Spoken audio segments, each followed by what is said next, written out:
So you guys just started the show, right? The tour? Well, we're actually 4 months in and now. We Okay, I started in Schenectady, New York in the middle of September. as you would in Yes, but Schenectady. we know it's so fun. Like you're like, really, Schenectady? But now that is where like almost every tour starts the show. Because it's a great place to tech a show. It's not far from New York. It's a gorgeous theater.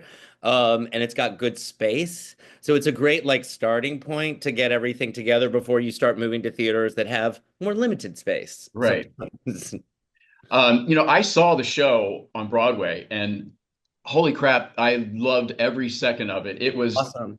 fantastic. It was like a big, like splashy old school musical, you Yep. know? I mean, Yep. great songs, extremely funny. I mean, I don't obviously have to tell you any of this. No, well, it's nice to hear, you know. It's always nice to get affirmation that you're like, I like this too, and you like, okay, great.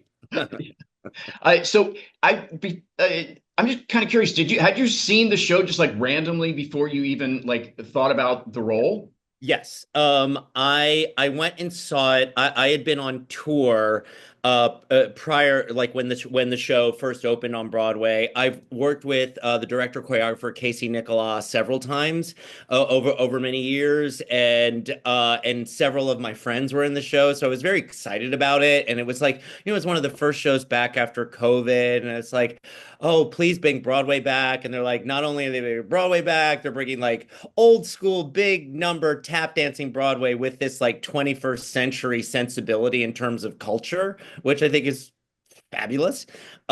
So when I got off tour, I knew one, I wanted to see it to support it, and I knew that Christian Borle's role was very right for me. So I was like, I kind of need to see this just to like, as an actor, you want to see the stuff that you may fit into. So I had two missions for that, and absolutely fell in love with it. It was so exciting. It was right after the Tonys too, so everybody was just like high on that, and the energy was amazing. And yeah, yeah, one of my favorite things I've seen in a while. And I know I'm biased now, but whatever. I was going to ask you about that because I'm an actor as well, and whenever I go see a show, I'm like, oh, I could play that role. Oh, yeah, of course. Yeah. Yeah, I do it for everything.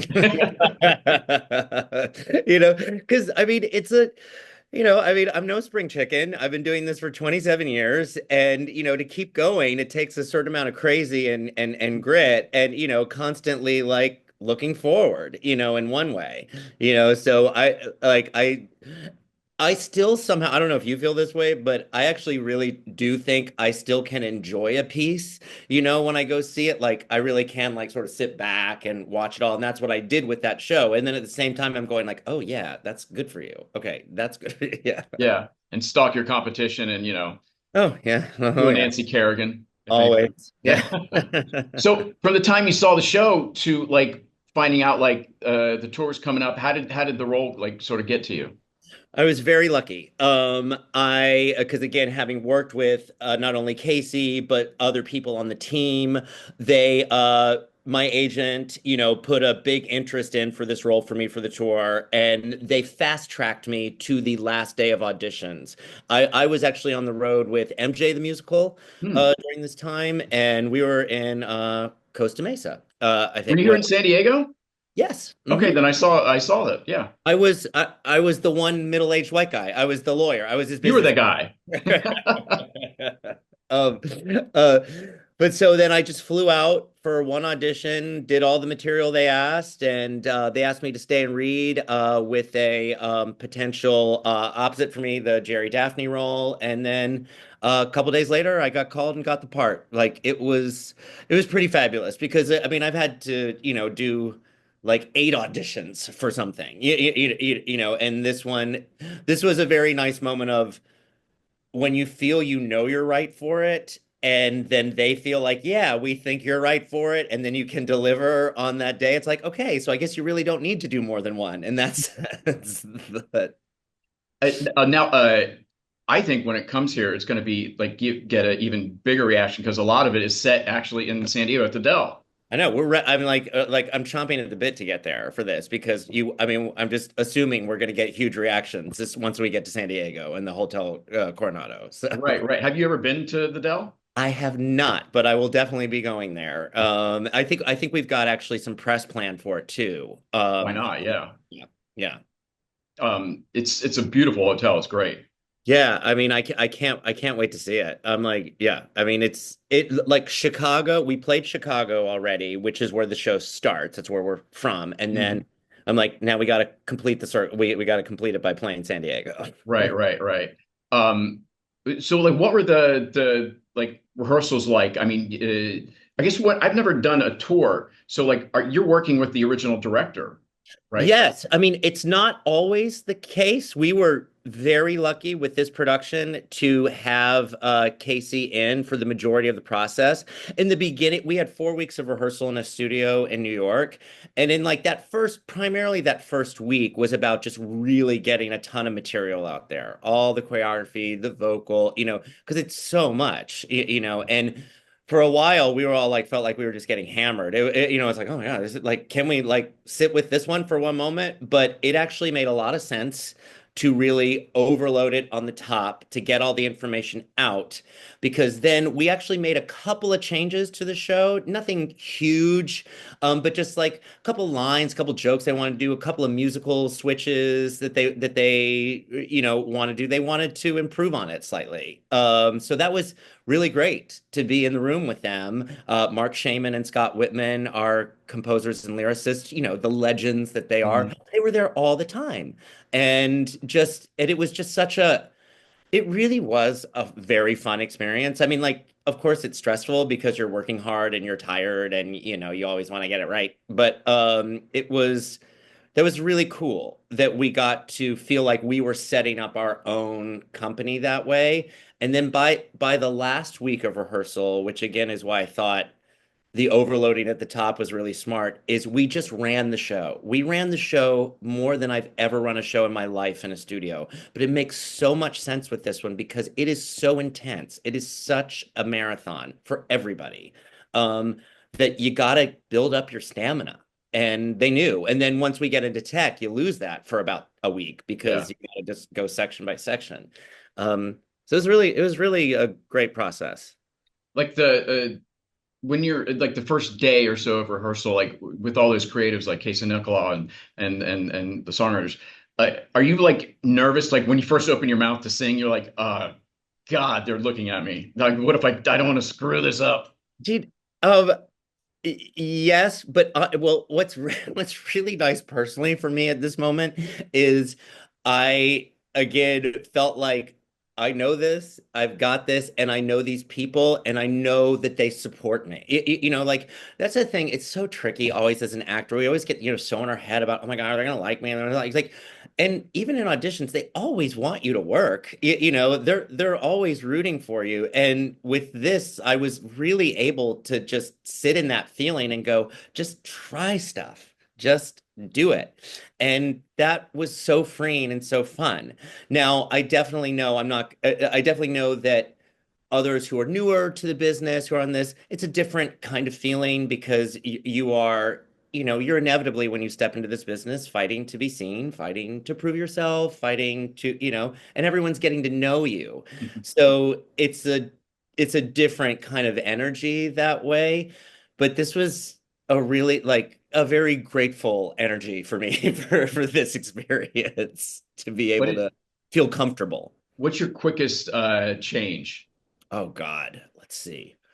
'Cause Um, I from what I remember, like your characters like walk off, and then like almost a split second later, you're like dressed and wake up and heels and all a beautiful dress and yeah, and a lot, and some of that we do it on stage, like that, like the vamp number where we get the idea to dress up as women is this really high powered, lyrically heavy, high range song, all while you're putting on clothes, makeup, and all that stuff, and that was a nightmare when you first started. But it's so much fun now. It's just so funny how once you done something, you're like, oh, this is what it is. But at the beginning, you're like, Jesus, how am I going to make this work? I think the fastest change is after the first number that Jerry and I do, the big tap number, You Can't Have Me. We exit and we change into tuxes. This is when we witness the murder. Hmm. Um, and I do think it might be the fastest in terms of time because there's just a brief scene that we have to get it done, but it also is like you are so out of breath. I mean, you just got shot out of the cannon, and it's like, okay, and then you know the big dress number is coming. But else, I mean, they're all fast, but somehow they're all manageable. We do have a dress quick change in the middle of Take It Up a Step. No, that's the fastest. That's the Yeah. fastest. It's just an easy now it's an easy thing of like step in the dress, they zip up the thing, they put on the wig, and off you go. But it's insanely fast. Yeah. Yeah, those quick changes, man. It's like you have to do it so many times where you don't even think about it. It's just like rote, it's just Yep. yeah, yeah. Yeah, and it also becomes a whole new ball game on tour where we were very lucky. Myself and the Jerry Daphne character have our star dresser Jeremy Davis Toll, who is with us all the time, so that's consistent. But we pick up. I'm not sure the number. I want to say like 8 or 9 local wardrobe every city you go to. Oh, Bless their hearts, they just get an amazingly detailed sheet of information, but it's you don't know the show and everybody is quick changing like crazy. So and then sometimes with my character is changing differently than Jerry Daphne's character and they have more dresses and jewelry to put on because that character really grows to love themselves as living life as a woman. That I then work with a local dresser for and it always goes.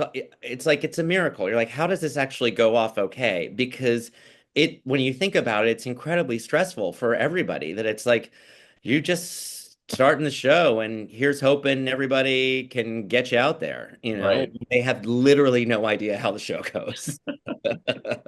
I remember also seeing the show and like there were just moments where people were laughing so hard, like you guys couldn't or they couldn't do anything on stage just because the laughter was just so intense for like such a long period of time.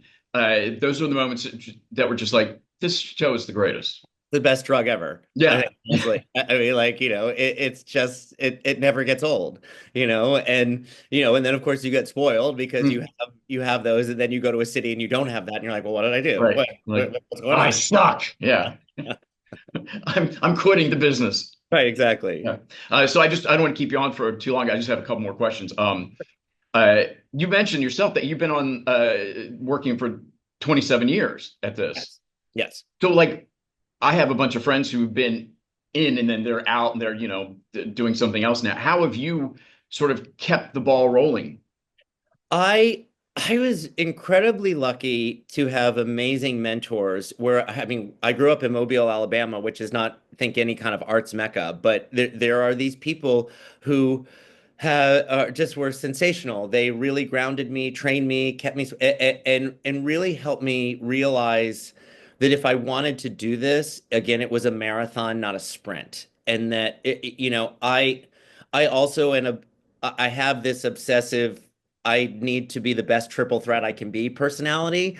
And so I just and I have so many like my whole thing about being an actor is just to explore every side of myself like so I have all these wide range of roles so I'm constantly just like well then I can do this for a while and then as I evolve I can do this and of course it's a great plan but it's very difficult to actually achieve that in a business that no disrespect they type you pretty quickly because they have to. There's only so much time and only so many people, and they're like, oh, that person's great at that. So that's what they're always for. But if you want to keep growing and changing, you got to kind of keep pushing against that. And sometimes you get it, sometimes you don't. And I definitely, my I've been enormously lucky to work the entire time. But in terms of variety and stuff, it's definitely gone up and down.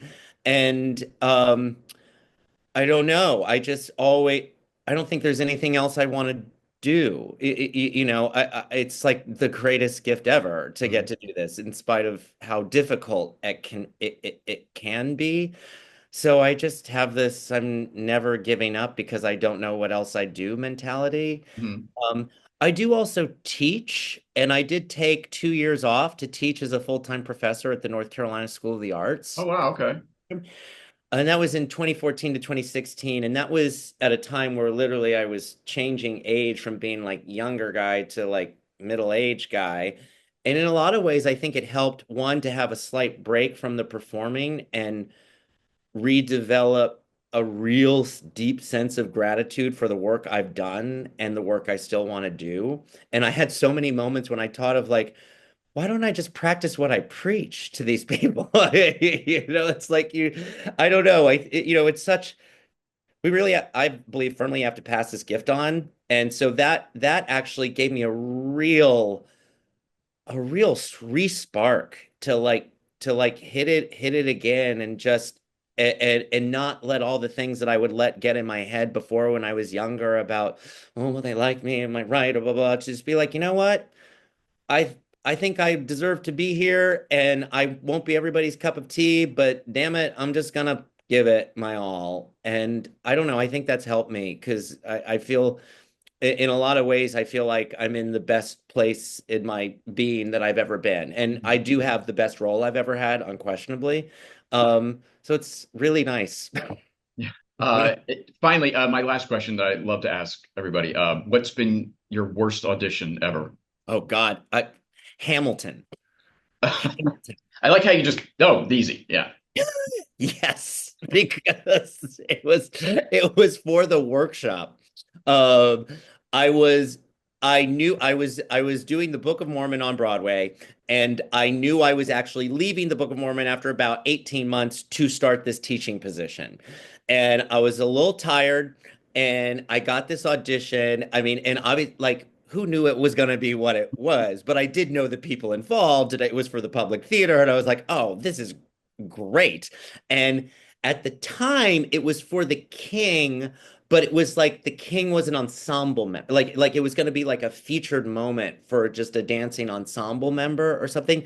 So I had a little bit of "You'll Be Back" I had to sing, which I still think like this demo of Lin-Manuel Miranda just like singing it, you're like, that's cool. Yeah. Like now that it's blown up to what it was, and then Hmm. another like rap section. So I went into the audition. It was before a two-show day in the morning, and I was like, and there's a high note there, and I was like, oh, I think I'm okay. Okay. But so I'm singing, I'm like, oceans rise, empires fall. Like it was the loudest, like wildest crap. Like, and I went, and everybody went, and I mean, it's just unquestionably the most embarrassing moment I've ever had in a room. And in some ways, what's nice about that is like when you go big or go home, I just had to own it, and I was just Yeah. like, so I thought I had it today, and apparently I don't. And I'm so sorry. But they were very nice about it. But it's still to this day the most embarrassing audition I've ever had in my life. Yeah. Like, I've had those, and it's like where you just like, you're washing the dishes and you have a flashback. You're like, oh, one of those. Yeah. And I'm like, really, for Hamilton? Hmm. I botched my shot at the K. Right. Maybe whatever, how many years later, 12 years later, Yeah. maybe or they'll see me. Well, hey, thanks so much for taking the time to chat with me. I can't wait to see the show. I'm bringing my wife, and I've been raving about it. So it's Um, going to be. I'm looking forward to it. well, great. It was really easy to talk to you. Thanks so much. Yeah, thanks, and have a good show tonight, I guess. We got two. Got a Yeah. matinee today. Oh Yeah. wow. All right. There we go. Thanks. All right. Bye.